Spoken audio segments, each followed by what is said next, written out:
کربلا کے میدان میں نبی کریم صلی اللہ علیہ وآلہ وسلم کی اولاد کو شہید کر دیا گیا۔ کوفیوں نے کفن تک نہیں پہنایا، نیزوں پر سر چڑھا دیا۔ ہوا کو غیرت آئی اور ہوا نے مٹی کو اڑایا اور مٹی کا کفن پہنا دیا۔ اس ویڈیو کو سب کے ساتھ شیئر لازمی کیجیے، کیونکہ کربلا کا واقعہ سب کے لیے جاننا بہت زیادہ ضروری ہے۔ ہمارے پیارے نبی کا اونچا گھرانہ 72 لوگ تھے، ان کے سامنے تھی 5000 کی فوج۔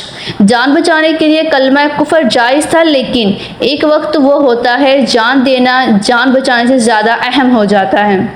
تو مولا حسین علیہ السلام نے فرمایا کہ آج کی رات کی مجھے مہلت دے دو، اور سامنے جو لشکر تھا انہوں نے سمجھا کہ شاید یہ کل صلح کر لیں گے۔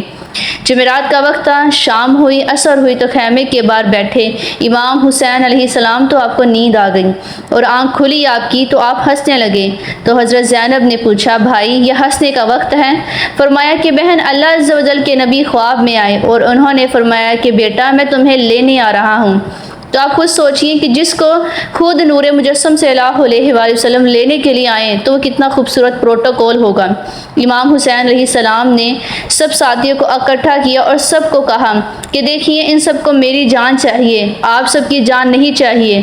آپ سب رات کو چھپ کر نکل جائیں، میں آپ سب کو اجازت دیتا ہوں کہ اپنی جان بچاؤ، میں اکیلا ہوں یہاں حاضر ہو جاؤں گا اللہ کے سامنے۔ سب نے کہا ہمارا جینا بھی آل رسول کے ساتھ اور مرنا بھی۔